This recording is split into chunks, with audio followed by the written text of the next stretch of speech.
Hey, Tom Sharpling here, the host of The Best Show. And if you've never heard of The Best Show before, everything you need to know is right there in the title. Each week we put on the best live podcast you're ever going to hear, featuring live callers, celebrity guests, music, plenty of surprises. Who knows what's going to happen? Last month alone, we were joined by Conan O'Brien, Patricia Arquette, Jeff Tweedy from Wilco, Nathan Fielder, Sunan Archives, John Oliver. The list goes on and on. So what are you waiting for?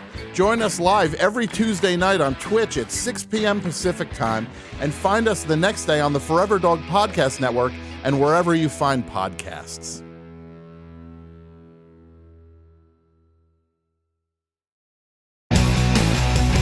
Just between us.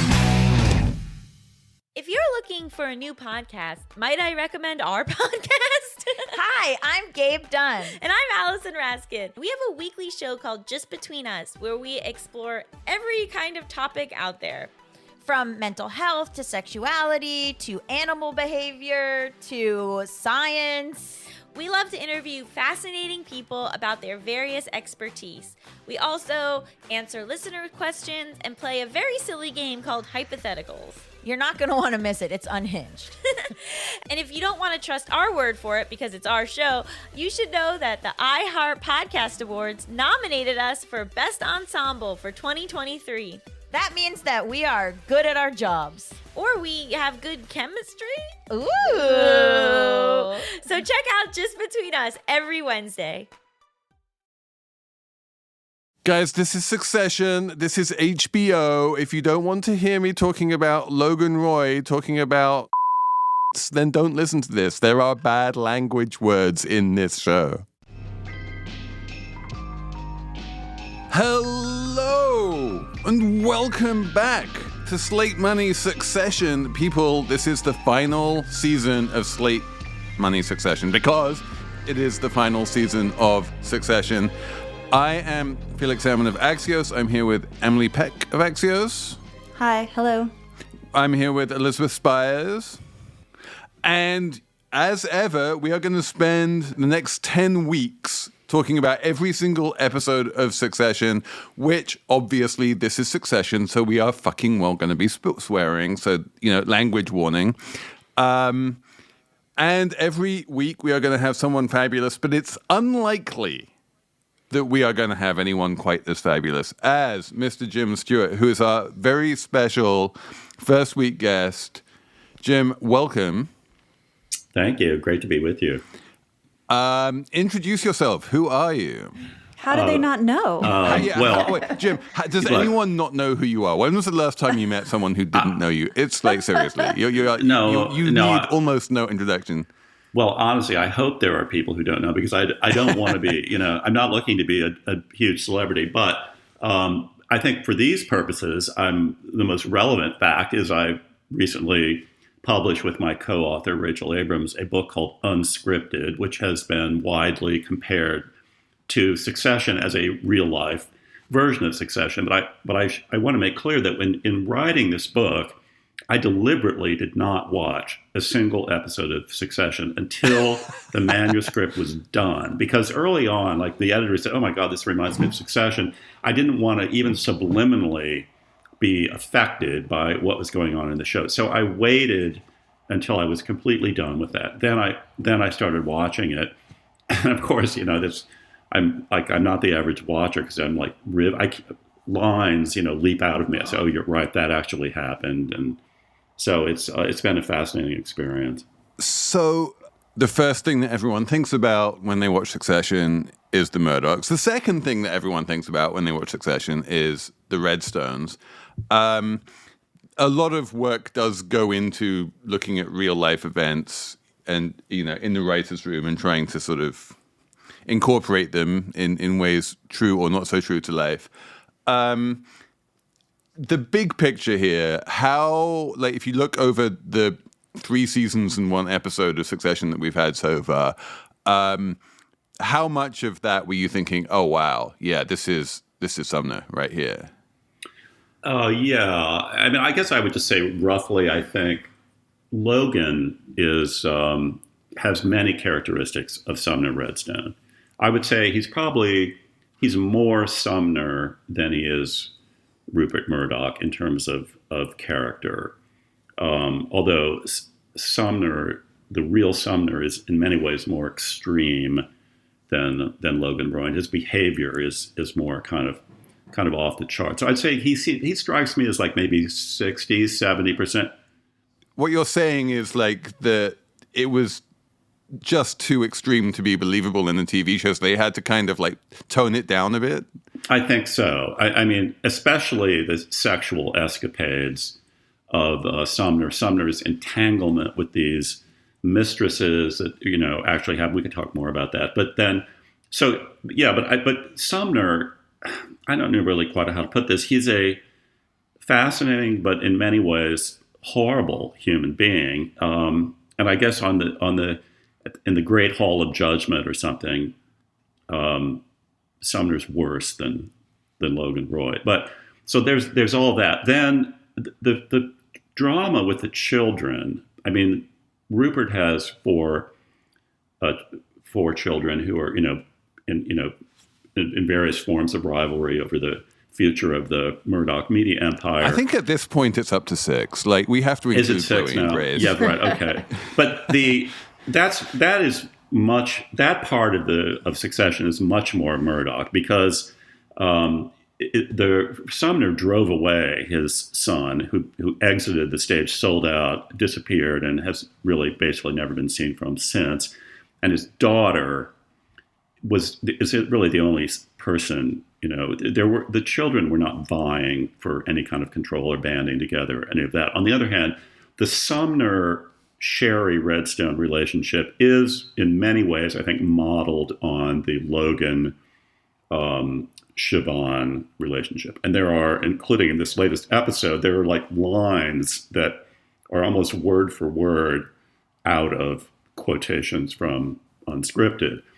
One of the things which really struck me there is this idea that there's this conceit in Succession, right? Which is that the kids are competing with each other, or at least they were for the first 3 seasons, to see like which one of them would end up, taking over. That's literally the name of the show.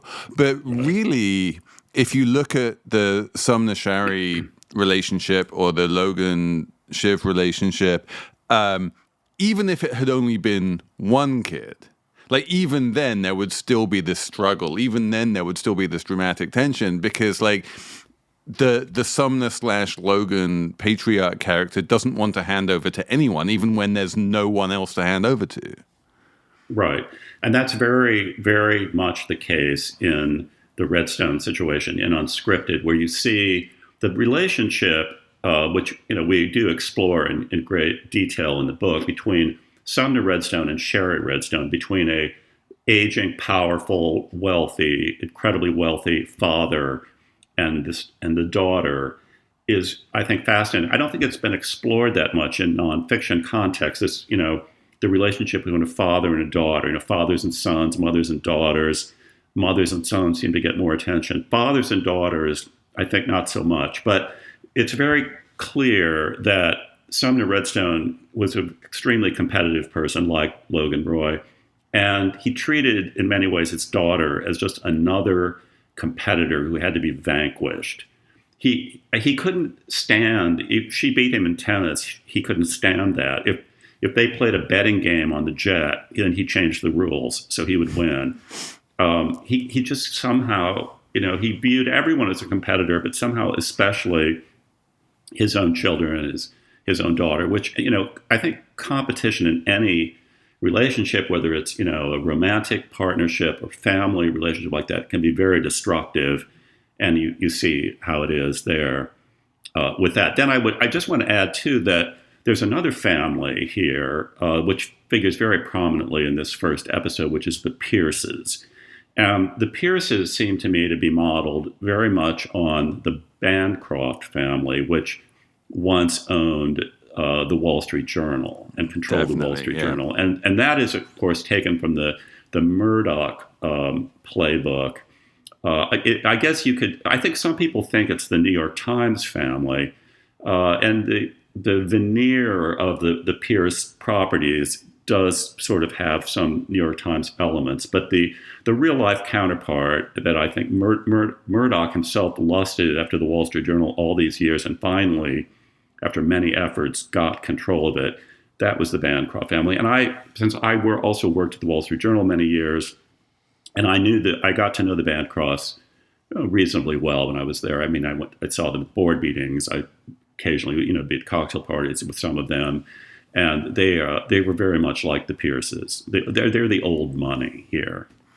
The Pierces are like, we talked about this in season 2. The Pierces are like the Bancrofts, but with a major television network. Like the TV aspect of it is doesn't really seem to have much of a real world counterpart. And what it does is it makes their property much more valuable. That PGN is worth, $25 billion in season 2. It's still worth apparently $10 billion in season 4. And the Pierces are just like one plutocratic notch higher than the Bancrofts or the Sulzbergers. If you look at the vineyard where they meet in this episode, like it is modeled pretty obviously, I think, on Rupert's vineyard in LA, Moraga. It's one of those, we are so rich we just have like a family vineyard which costs hundreds of millions of dollars to maintain, and that level of wealth I think is beyond any mere newspaper family. My favorite part about the way that the Pierces are sketched is that they have this kind of old money sensibility that says it's crass to talk about money, and that any kind of ostentatious display of wealth is terrible. So you have Nan Pierce, sort of bragging that she doesn't like fancy wine. She likes thin, vinegary stuff because she's, salt of the earth at heart. And when they start talking about numbers in the bidding war, she behaves as if it's all too dirty for her to get her hands into. And so she says something like, this makes me feel horrible and it's so confusing. And maybe you understand the financing. I'm not sure I do, but, That was the best. I think that was my favorite part of the show, Nan Pierce pretending that she doesn't know anything about the money and it's horrible. And then she has the line where it's like horrible people saying different numbers, 8, 9. What's next? I thought that was so wonderful. What does come after 9? This is so difficult. What could be after 9? Yeah, I know that was a very funny line, and I love the wine thing, which says, "Oh, I just like the cheap stuff," that sort of thing. Where she sends her emissary out to say, "Okay, give me your your highest, best offer." She's playing that game very, very shrewdly, and is much more shrewdly, I would say, than she did in season 2. I think she's really become like an absolutely expert negotiator, partly because she's dealing with a bunch of fuck-up kids rather than directly with Logan. She gets to play the kids off against Logan, and she does it incredibly expertly. And Logan is just like exasperated, right? He's like, "Congratulations, you said the highest number." He cannot believe how dumb his kids are, and the fact that like he ended up, he ended up in this bidding war for an asset that he reckoned he could get on the cheap, and he's furious. And obviously, the kids aren't going to wind up buying PGN, right? There's like literally zero chance they're going to like cobble together $10 billion and actually buy this asset. Well, again, in another life, I also covered mergers and acquisitions, so I was privy to many of these bidding wars that actually happened, and it did strike me that this is it's cinematic, but it's not very realistic. I mean, maybe the kids are that crazy, but I don't think so. They're just plucking these giant numbers out of thin air. Nobody says anything about discount cash flow analysis. The investment banker is just like sitting there saying, "Oh, you want to win, let's go up, No, at least the investment bankers I knew maybe they were trying to get it up, but they had reams of data and reams of associates back at Goldman Sachs working 20-hour days, churning out the numbers and putting out these spreadsheets. And neither side here shows any actual awareness of what is going on in this business they're, ponying up all these billions of dollars for. Yeah, you tell us. Should we just recap a little what the episode was about, or are we not doing that? Or we should. We usually do that. We should. Let's do Let's that. do that. Emily, what was the Let's set it up a What was little. the episode about? So at the end of the last season, the 4 kids raced to try to prevent Logan from selling his company to the Swedish billionaire. What was his name? Do we Gojo. remember his name? Yeah, they tried to race to avoid Gojo acquiring the whole company and thereby, making them bajillionaires, but not allowing them to actually run the company. So they team up and they make this last mad dash in Italy to try and stop the deal. But then they're kiboshed by their own mother, who makes some last minute change, something, and they're not able to stop the deal. So by the end, we learn that Tom, Shiv's husband, has gone behind her back and basically set her up to fail. And it's a big betrayal. So that's where you end the last season with them kind of on the back foot as losers. But then this season starts and time has passed, which is new for Succession. Typically in the previous seasons, it's gone from the end of one season, the next episode of the next season is the day after. In this case, it seems like some amount of time has gone by and the kids have become like a team, which is really new for the show. We haven't seen that before. They're actually all on the same side. Who knows how long that's going to last. He doesn't count, though he would like to. He's the first son. He's the firstborn. The first no, pancake. Connor, sorry. Remember that? Yeah. Oh, yeah. And so they're all teaming up for the 100, which sounds like one of these new terrible startups. And they're excited about it until the Pierce, the possibility of Pierce comes along, and then that means they can try once again to screw over their father. And by the end of the episode, just to skip ahead, it seems like they did.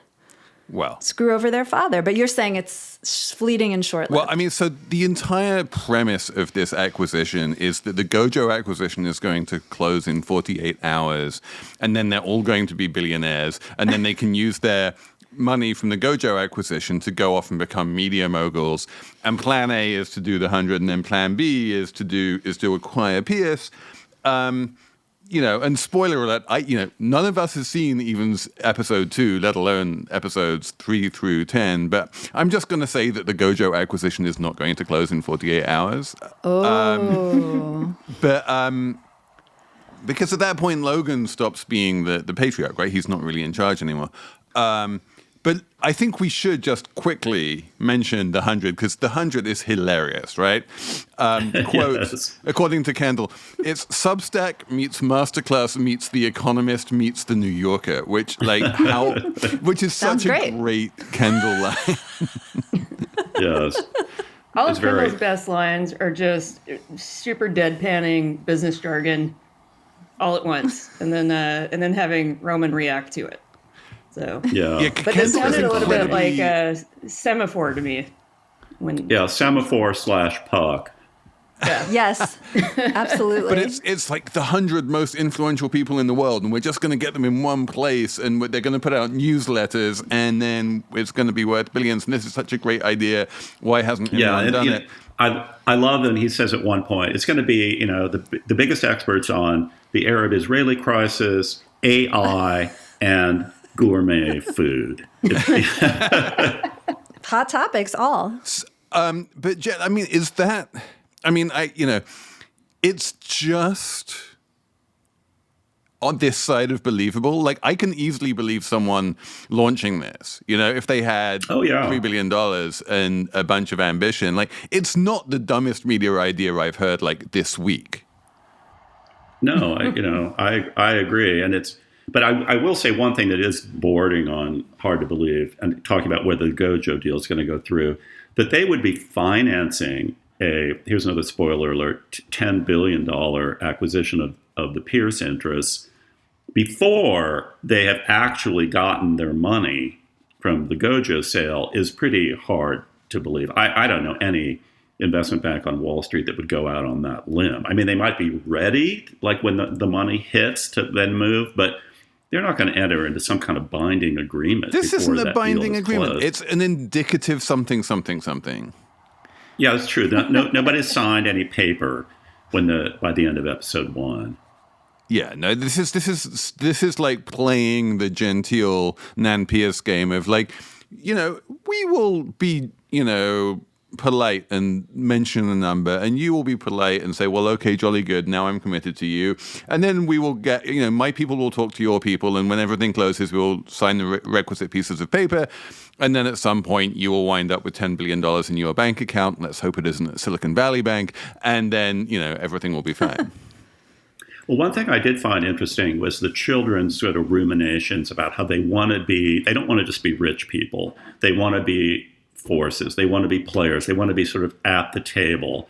And that reminded me a little bit of what has happened in the Redstone family. That, Sherry Redstone, the daughter, who's kind of the counterpart to Siobhan, she didn't want to be a mogul. She claimed she didn't want to be a media mogul. She didn't want to be drawn into the family business. She didn't want to be dealing with her father like that all the time. But she had no choice once the women were closing in on him.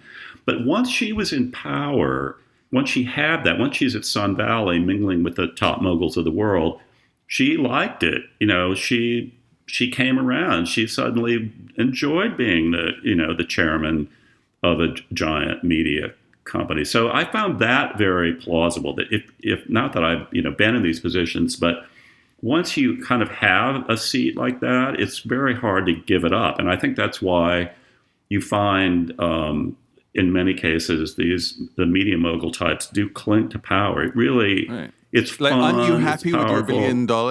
Like, why can't you just disappear off and enjoy your $1 billion? Why do you need to run a media company? But this is not just a Sherry Redstone question, right? This is also a Murdoch question. The Murdoch kids get paid out to the tune of, $1 billion or $2 billion each when Fox gets acquired by Disney. And then, Lachlan takes over Rump Fox. And what does James do? He immediately starts buying up like the Tribeca Film Festival, South by Southwest. He has an investment in Vice. He's like, I need to be a media mogul. It's in my blood. I need to be in charge. And I don't know how much sort of media gossiping you've been doing about like what happens when Rupert dies, but there's definitely a bunch of talk about, Lachlan has gone way off to the right in terms of politics. The other kids really don't like that. And that once Rupert is gone, the other kids probably have the votes to vote out Lachlan and take over Fox News themselves. And that kind of internal struggling over who gets to be the big media mogul seems like incredibly Succession. Oh, yeah, definitely. You'd think Connor, who is still running for president, and he's clinging to his 1%, which is a beautiful that's a plausible scenario. Metaphor. I feel like that's my favorite line in the whole episode. I think is Connor saying, "If I was to fall under 1%, I fear that I'd become a laughingstock." Yes. That was very good. And then. And that whole thing with, him wanting to make his wedding into basically, I don't even know, a carnival from 1917 or something with razzmatazz and bum fights. Like, well, he just wants. But he's also trying to be in the game, have power, be, just from the political angle. Well, he wants free media. He doesn't want to spend another $100 million on a hopeless quest. That's kind of Trump-like, creating. Somebody actually analyzed the value of the free media Trump got, and it was astonishingly huge. Okay, let's take a break to monetize this podcast with some ads.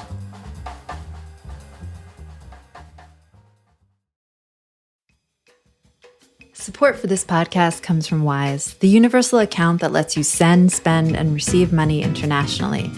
With one account for over 50 currencies, who exactly is Wise made for? It's made for jet setters and slow travelers, for seeing old friends in new places. Wise is made for business in the city and pleasure on the coast, for studying abroad and supporting your little brother's schooling back home. Wise is made for people without borders who want to live truly global lives with ease. You see, with Wise, you always get the mid-market exchange rate whenever you convert or spend different currencies. There are no markups and no hidden fees. That's pounds to pesos, dollars to dong, just like that. Helping you save on currency conversion wherever your money takes you. Wise. It's the account that's made for the world. Join 13 million customers and learn how the Wise account could work for you at wise.com/slatemoney.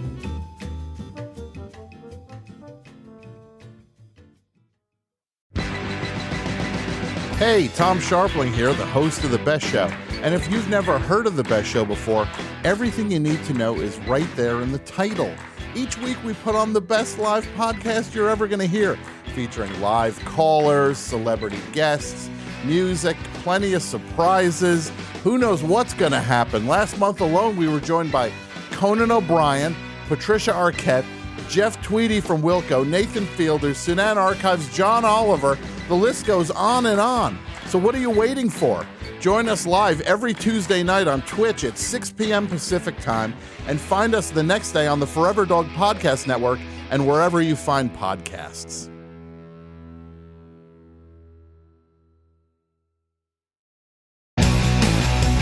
Just between us. If you're looking for a new podcast, might I recommend our podcast? Hi, I'm Gabe Dunn. And I'm Allison Raskin. We have a weekly show called Just Between Us, where we explore every kind of topic out there. From mental health to sexuality to animal behavior to science. We love to interview fascinating people about their various expertise. We also answer listener questions and play a very silly game called Hypotheticals. You're not going to want to miss it. It's unhinged. And if you don't want to trust our word for it because it's our show, you should know that the iHeart Podcast Awards nominated us for Best Ensemble for 2023. That means that we are good at our jobs. Or we have good chemistry. Ooh. So check out Just Between Us every Wednesday. So Jim, in your sort of, delving into how these billionaires think about money, this happens twice in this episode. Connor's like, $100 million is real money. I'm rich, but I don't want to just burn $100 million. And then there's also that bit where, the kids are talking about how much to increase their bid, and Roman's like, $500 million. This is real money. It's 500 times 1,000 times 1,000. People, this is actual money that we could spend on actual things. And there seems to be that level of obviously they can take private jets, they can rent out houses, they can do the spending in the sort of 7-figure range, and that's whatever, it's no big deal. But but it's kind of when it gets into the 9-figure range that they start thinking, ooh, now I'm actually spending money. Well, it's never been entirely clear to me how much money the children have at their fingertips. I mean, again, they obviously live large. They have more than any normal person would ever dream of wanting. But there was an exchange in there between Connor and his girlfriend, fiance, where she says, "Oh, well, you've spent $100 million. You've still got plenty of money, right?" And he says, "Oh, yeah, right, of course." But he does it in a way that made me think, maybe you strip $100 million out of him, and maybe they don't have that much more. Mm-hmm. Yeah, money. I think he doesn't, because remember when he went up to went up to Logan and asked for a loan. I think Connor's already spending some of this Gojo money before it's even arrived. Yeah, it seems like it. And then, then again, in the conversation, Roman, of all people, seems to be the only. I mean, Kendall and Siobhan don't, as you point out, they're tossing around billions, it's you're playing bridge or something. I mean, it doesn't seem to have any real meaning to them except that what they have to do to win. And Roman is the one kind of bringing them back down to earth. Say, wait a minute, we are talking about $500 million here. Yeah. He still seems like his character, for the first few seasons, his character was easily manipulated by the father. Logan just had control over this kid. In season 1, when he doesn't raise his hand, to allow Kendall to take over the board or whatever. And then even in season 3, it was up until the Gojo thing happened, he was sort of in Logan's pocket. And now it seems like instead of becoming his own person, he's just in the pocket of his siblings. Like they convinced him to give up on the 100 and do this deal. He knows it's too much money, but he's just going along. Like he just has no backbone. I think at it's all. also part of his arc that he's a little bit of a Cassandra figure. There's a lot of foreshadowing with him. And he also, in the first season in particular, he was portrayed as a very frivolous character, who seemingly wasn't too invested in the business. And then you see these sort of flashes of seriousness with him that are very selective, and they're sort of dispersed, so that most of the time he does have this kind of, superficial persona, but then he's the voice of reason in a lot of these cases. Can we talk very briefly about architecture here? Because there was that incredible establishing shot at the beginning when the kids were all in that ludicrous mansion in LA. And it's so Kendall, right? Out of everyone in the show, like only Kendall would feel the need to rent that like insane $250 million hilltop mansion above LA to reassure himself that he is rich and powerful. I feel like neither Roman nor Siobhan has that kind of level of insecurity, but like they will go along with Kendall if he needs that. He needs that. Yeah, was that Kendall's house? For some reason I thought it was Roman's Los Angeles glass. Really? No. Why did you think it was Roman? I felt it was 100% Kendall. I don't know. Because he was there at first by himself, like earnestly doing, the presentation of logos for the 100. I was just like, oh, look at Roman with his house. Wow. But I don't know. Yeah, that's what I thought. It seemed like more of a power house than Roman would have, yeah, I thought. But yeah. I was saying, it's fair. I think that the set designer for this show deserves some kind of incredible awards because it's really beautifully done. And there are all these carefully placed details that are signifiers in that world. And again, I thought the Pierce mansion was incredibly revealing of that old money taste, as opposed to those slick, glossy surfaces that Kendall goes for. Where is that Pierce house? Is that in wine country? Yeah, I assumed it was in Napa. Well, there are palm trees all over the place. And it looked out over hills, and if it was Southern California wine country, then they wouldn't have had to take a private jet to get there from LA, right? No, that's kind of, it could be Northern California. It could be, they would have flown the jet up to go to, Sonoma. Right, exactly. That's why I assumed it was palm Napa. Trees? But yeah, you find palm trees. But it was a very Palm Beach look. But my first thought was, oh, this is old money Palm Beach here. The salmon colored dining room and the pale blue living room and that, chintz upholstery. Of course, can I just say, like, the one thing I covet more than anything else in Succession, there's one of the great things about Succession is it makes everyday luxuries seem kind of distasteful and nasty, but oh my God, I want that wallpaper. The wallpaper in that house is amazing. Yes.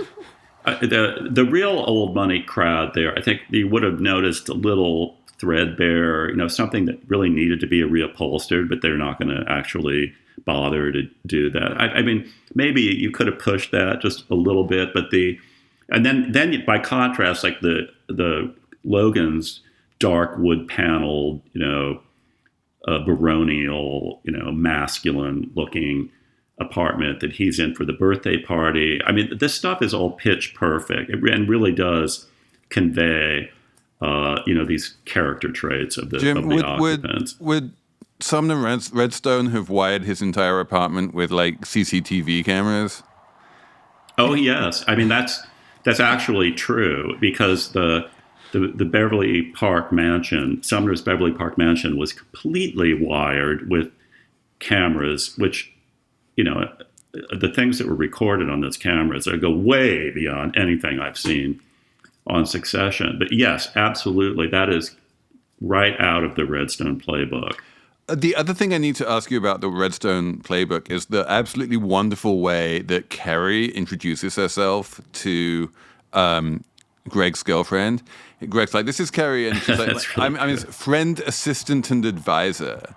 which is a great phrase. And you wrote a whole book basically about Sumner's various girlfriends. How would they introduce themselves? Would they say something like that, or would they just say girlfriend?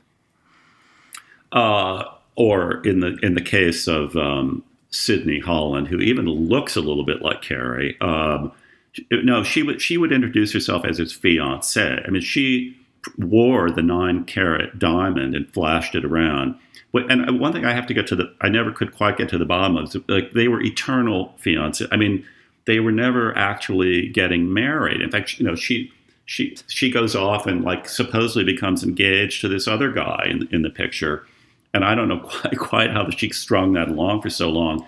But there were many financial benefits to being a fiancée rather than a wife. A wife, she probably would have had to go through the prenuptial agreements and all of that. But as a fiancée, you've got free reign to siphon off as much as you can. And one of the astonishing things in the real life unscripted is that his two girlfriends made off with over $150 million, and they were actually close to taking over the business empire, which is a line that, at least so far, Succession has in mind. But I will say, you can see coming, Carrie is insinuating herself, because she's friend, advisor, whatever she calls herself now. It's clear that she's having, this romantic entanglement with Logan, and it'll be interesting to see, does she follow the Redstone path here, and is she able to insinuate herself more deeply into the financial planning of the future? So she's now a player in the Succession. Carrie is showing some teeth in this episode for the first time. Definitely. For the first time, we haven't seen her teeth before, and she's like, "What's her name? Is it Bridget Randomfuck?" Yeah, I know. She shows herself to be a very tough character and a pretty shrewd operator in those opening scenes there. Yeah. So we should talk about the Disgusting Brothers now. This is our opportunity. Yes. But first, my first question is: can you tell me how old Logan is? What birthday are they celebrating? I didn't have time to sort of try and do the calculations. It wasn't like the big one was in Dundee, right? I feel like the one in Dundee was 70, 75, something like that. I should have done my internet. And so this is probably like one. I'm going to guess it's like 76. It's not a big birthday. It's just like having a few people around to his apartment. Oh, that's interesting, because Sumner was much older. He was celebrating. When the women moved in, they threw a big party for him for his 90th birthday, and then another one for 92. Obviously, Logan is younger. How old is Rupert at this point? He's 92, Rupert's 92. I think, and I think we have to mention that he recently got engaged again, and said that he looked forward to spending the second half of his life with you. I have to say, which is maybe the most Logan Roy thing he's ever said. It's a glorious, glorious quote, and like it is the greatest Cindy Adams column of all time. And if you haven't read the Cindy Adams announcement of Rupert Murdoch's 5th engagement, it is one of the great pieces of modern journalism. Okay, according to the internet, breaking. Logan Roy is 83, and season 1 he had his 80th birthday party. Wait, it's been 3 years between season 1 and season 4? Wow. Yeah, I think so. That seems right, doesn't it? It feels like it's gone by Each much more season's quickly like kind of like a year. But 83, that kind of makes more sense to me than in his 70s, because he, in this episode, just really seems to be he looks pretty grappling with his old. existential so how old is reality. Connor? Taking Colin... I don't know. I can Google that too. I can do this live on the podcast if you want. I feel like Connor's in his 50s, maybe. Maybe, yeah. At least. But so we have this kind of crappy birthday party on the Upper East Side with a half-hearted singing of Happy Birthday that Logan hates. The only person that Logan really wants to talk to there is Carrie, and he looks around and he's like, isn't there like a cardinal or someone important here? And like, who are these people? And I hate them, and they're eating my food, and I'm just going to go off with my bodyguard and have dinner because I can't stand any of them. And that kind of deep misanthropy is very Logan. Yeah. And then he goes off and has dinner with his bodyguard and then starts talking about like what happens when you die. He has which intimations I feel like, of mortality. Meanwhile, cousin Greg is having a rummage in the guest bedroom. Oh, by the way, Yeah. the whole, I want to get back to Greg, but that whole intimation of mortality, that discussion, that's very, very close to some things that actually happened with Sumner Redstone. He says he doesn't really believe in the afterlife, but then he kind of waffles on that a bit. But Sumner confided in one or more of his mistresses that he feared this final reckoning, and that one reason he kept saying he was going to live forever and that he couldn't die was that he was self-aware enough to know that if there was a final judgment, he was going to fail. But what I found kind of biblical about the story, and we may see this yet, I don't know, in succession, but Sumner Redstone got his final judgment long before he died. And he was in his own hell for those last years, a hell of his own making. And I think that's one of the powerful messages I found in the whole story is that, don't wait for that, deathbed conversion, because you may get what you deserved long before that. What do you mean he got what he deserved? Well, he was a horrible person, and he ended up in the waning years of his life incredibly rich, with no friends, no real lovers, isolated from his family, crying constantly, being abused by these women. It was a horrible, nightmarish existence as he both deteriorated physically and mentally. It was when you need somebody who cares about you and loves you. I mean, fortunately for him, Sherry came through in the end, but his existence was miserable. I feel like you're seeing hints of that. I mean, you've seen hints of that throughout this series of Logan being afraid of death and getting sicker and kind of losing it a little bit. And then at the end of this episode, when he's just like by himself in a chair watching ATN, Yes. like so many elderly people in this country are at night watching Fox, and the only person he has to call is Sid, the head of ATN, to complain. Like, he's obviously quite isolated and alone. Oh my God. Can we have more Sid, please? She's my number one favorite character in this entire show. she is good. More than Nan?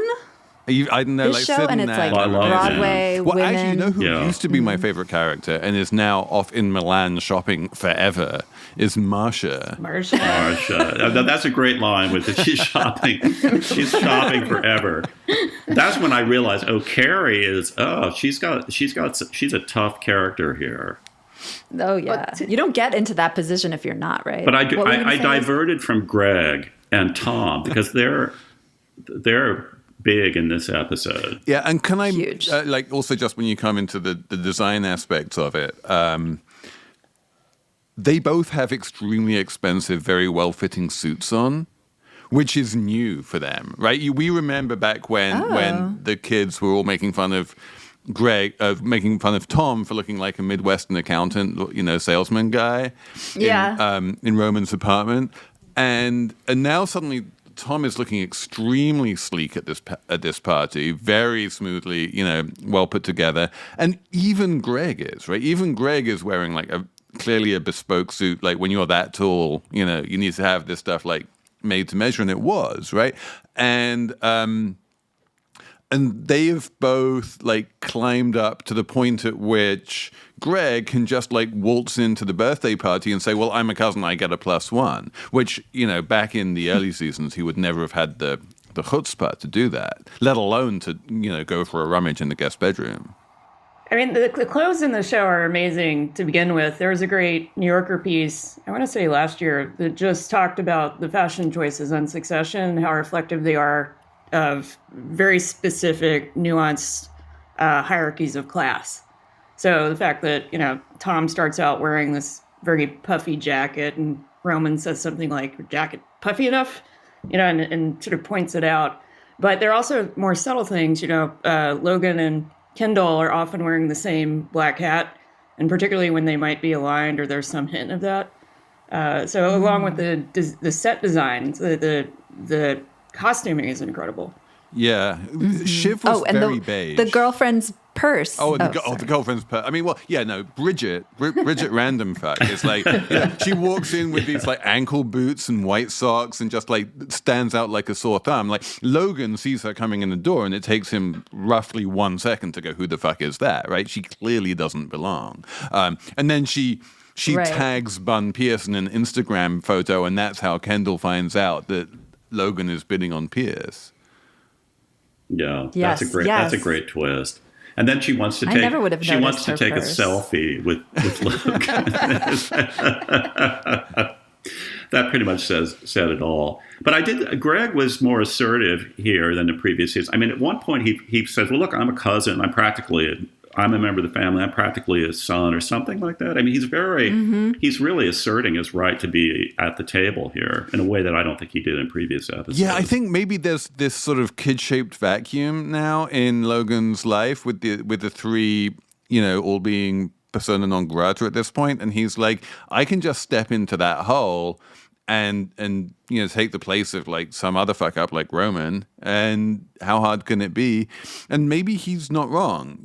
Clearly he seems to have an ability to interact with Logan that Tom still finds very difficult. That incredibly awkward conversation between Tom and Logan where Tom's like, can I still be your son if I get divorced with your daughter? And Logan's like, fuck off, this guy's off his tree. No, I think that's a great scene. I love that scene because there's Tom groveling as usual, but then at the end of it, Logan really doesn't say much, and then Tom says, "Well, are we good?" And Logan gives this incredibly non-committal answer, and Tom's nodding, say, "Oh yeah, okay, oh, that's so reassuring. I'm so glad to hear that." And then Logan sticks another knife between his ribs, and I said, "Okay, this guy Tom is heading for the chopping block." He got no reassurance there, none. And he screwed up the deal, right? Tom is supposed to be like working this Pierce deal, and he basically tipped off his soon-to-be ex-wife about it and set the whole falling apartness, sorry for that word, in motion. And I don't think he actually realized it until after it happened, and then he was thinking, does it matter? It's all over the place. It was 50%. It doesn't matter who tipped them off. It was 50% Tom and 50% Bridget. Mm-hmm. Yeah, I'm curious. Yeah, the two newcomers. Did you find the end of this episode, the sort of final, I guess it's the end of the Siobhan Tom relationship or whatever. Did you find that moving or poignant or anything? I think one of the weaknesses of the show, not that there are any weaknesses in this show, but one of the weaknesses of the show is that we never see why Tom and Shiv got married in the first place. We never see what they see in each other. Like, you don't really believe in the marriage to begin with. The whole wedding in season 1 is basically just an excuse to get that Kendall plot point in there. And, and like when the marriage starts falling apart, during the sort of next cove, please, Julius scene, like you're like, well, of course it's falling apart because there was never anything there to begin with. And so should we feel sad that the marriage is ending? Like, sure, but what doesn't Roman have a line about that when he's talking to Nan Pierce? He's like, what is that line? So it's something like, "Don't you hate it when love dies?" Yeah, she says, she says, "I'm getting a divorce," and Nan says, "I'm sorry to hear that," and Roman says, "Yes, it's a sad, sad day when love dies," and clearly it's like that's. I think my take on this is basically the same as Roman's, right? I thought it was a moving scene. Clearly, a lot of emotion and regret, and I think in the last season they did kind of credibly have Tom's character demonstrate that he really had feelings for Shiv, and there seemed to be an imbalance because she didn't reciprocate that, and to Felix's point, they don't really articulate why that is. But I think Matthew McFadden's a good actor, and he made it feel convincing. Yeah, and I think she did a good job too. It seemed like she had a lot going on and was actually sad and just couldn't bring herself to admit that or admit that she's had any feelings at all, which makes sense given the family she grew up in. Those kids can't express their feelings at all. So of course, but you could see on on her face that she was, that it was a sad moment. And then they sort of lay down in the bed and hold hands. I thought that was moving. I thought it was kind of moving, but I agree with Felix that from the minute they appeared in this movie, you know they're doomed. This is never going to work. And the open marriage that's declared on the night of the wedding, that's not a good, that's not a optimistic way to be embarking on the marriage. And of course it finally does. So I felt there was like no real surprise there, but I did find myself feeling kind of bad for them. Yeah, I feel bad for them. But can I just mention... what tore them apart wasn't even the declaration of the open relationship on the wedding night. What tore them apart really was that he went to Logan and betrayed her, and like she couldn't.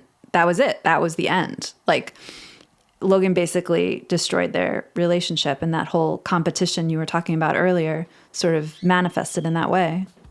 To play to one side of this like fissured family, you know what I mean? If it was like a normal family, that wouldn't be a dynamic that would do anything. Like all major media organizations, we are ad supported. Let's get some ads here and come back to more media gossip.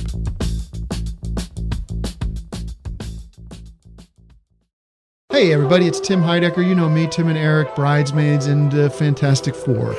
I'd like to personally invite you to listen to Office Hours Live with me and my co-hosts, DJ Doug Pound. Hello. And Vic Berger. Howdy. Every week we bring you laughs, fun, games, and lots of other surprises. It's live. We take your Zoom calls. Music. We love having fun. Excuse me? Songs. Vic said something. Songs. Music. I like having fun. I like to laugh. I like to meet people who can make me laugh. Please subscribe now. I would love to just make a note about the architecture here, because it is a stark distinction from Kendall's big mansion in LA. Siobhan then flies back to New York and goes into her apartment in New York. And in a weird twist, which is very Unsuccession, we get this exterior establishing shot of her walking into 120 Broadway, and it says very clearly 120 Broadway, which isn't even a residential building, right? And it's directly opposite Chase Manhattan Plaza, 28 Liberty, which is used as the headquarters of Waystar Royco. And obviously it's nighttime because, she's just flown back from LA and it's the middle of the night. But even then, the apartment feels a little bit cold and dark and not, it's expensive, clearly, with big windows. Again, that's clearly not 120 Broadway, which has small windows. But like, it's not, it's the opposite of a show-offy building. It's in a kind of weirdly non-neighborhood. It's not in a nice neighborhood at all. It's down in the financial district. And there's this kind of dog in a crate, and there's not really any art in the walls. And it feels very sort of temporary and utilitarian. And the opposite of the sort of grand, flashy LA lifestyle that Kendall is leaving. And I feel like that little bit of architectural scene setting was fascinating to me. I just want to note that I love that the dog is named Mondale. Yes, I was thinking about that too. In one of the seasons, the Pierces, that was a signal to the Pierces that they were like good people because their dog's named Mondale. They're like, maybe they are a little liberal inside.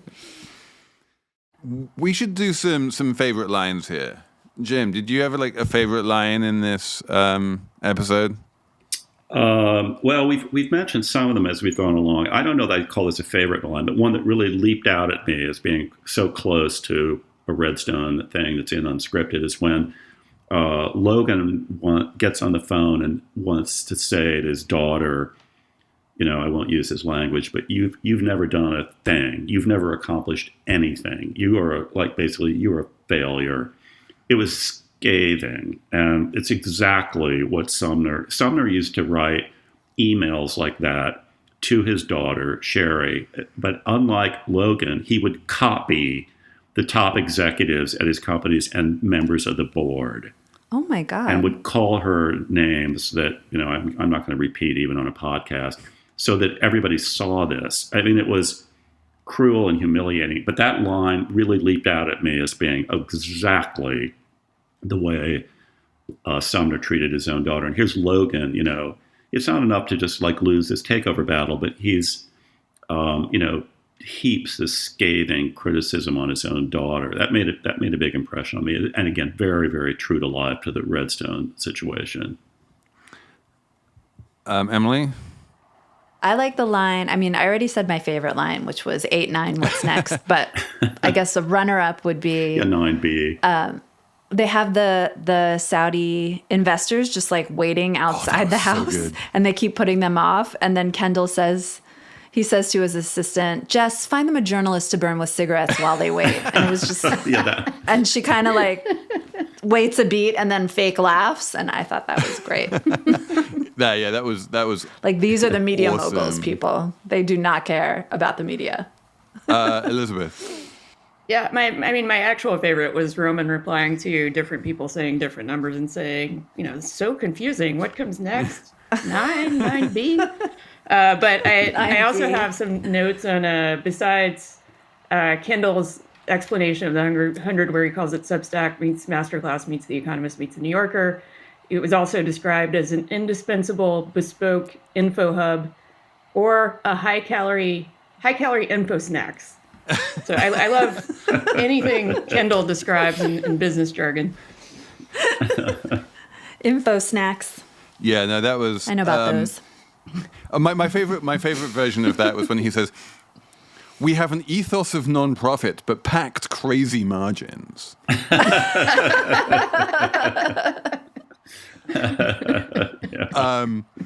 I can't believe they walked away from this amazing idea. I mean, who doesn't want to have a non-profit that is incredibly profitable? I love that. But there was this one line where, like, Shiv is trying to explain why she took the call from, like, the Democratic politician. And, like, she was trying to explain that the 100 might not actually happen. And she turns to her brothers and she goes, she turns to Roman and she talks about Kendall and she goes, he might go on a killing spree in 7-Eleven and you might get your dick stuck in an AI jerk machine. And it's like, they do still hate each other. Fair. It's fair. But I think my number one favorite line, honestly, is not even a line that anyone says. It's a quick little thing. I don't know if you noticed it in the opening credits where they have a freeze frame of Logan's TV, Fox News TV station, and the chyron on the bottom says, "China hack could see 40 million Americans entombed in their cars." I missed that. What? 40 million. 40 million. Wow. That's an evolution from previous seasons, which was more transphobic, I thought. Yeah. No, China's just going to, hack our electric vehicles and entomb us in our cars.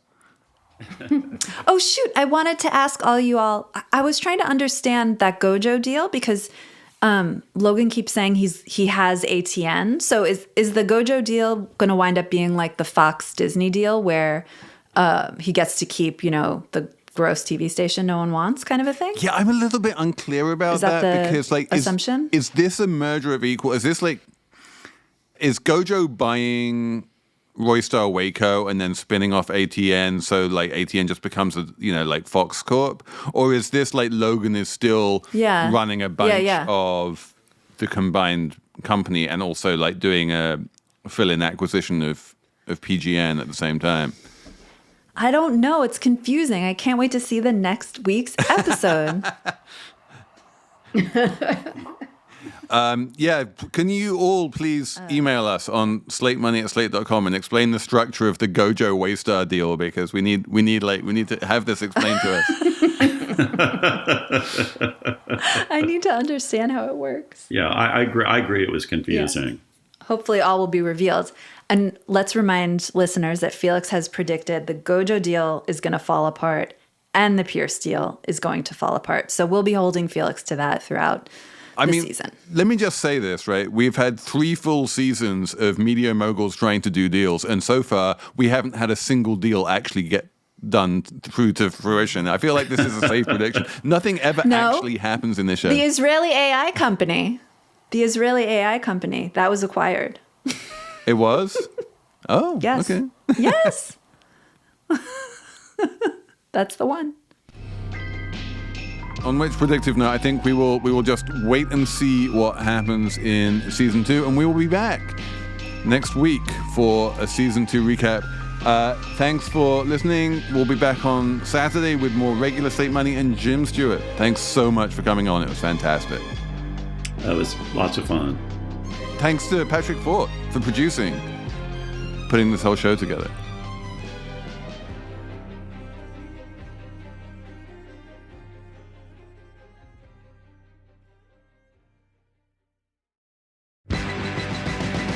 Hey, Tom Sharpling here, the host of The Best Show. And if you've never heard of The Best Show before, everything you need to know is right there in the title. Each week we put on the best live podcast you're ever going to hear, featuring live callers, celebrity guests, music, plenty of surprises. Who knows what's going to happen? Last month alone, we were joined by Conan O'Brien, Patricia Arquette, Jeff Tweedy from Wilco, Nathan Fielder, Sunan Archives, John Oliver. The list goes on and on. So what are you waiting for? Join us live every Tuesday night on Twitch at 6 p.m. Pacific time, and find us the next day on the Forever Dog Podcast Network and wherever you find podcasts.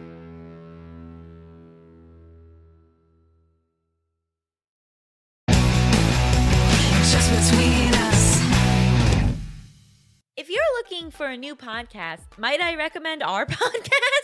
Hi, I'm Gabe Dunn. And I'm Allison Raskin. We have a weekly show called Just Between Us, where we explore every kind of topic out there. From mental health to sexuality to animal behavior to science. We love to interview fascinating people about their various expertise. We also answer listener questions and play a very silly game called Hypotheticals. You're not going to want to miss it. It's unhinged. And if you don't want to trust our word for it because it's our show, you should know that the iHeart Podcast Awards nominated us for Best Ensemble for 2023. That means that we are good at our jobs. Or we have good chemistry. Ooh. So check out Just Between Us every Wednesday.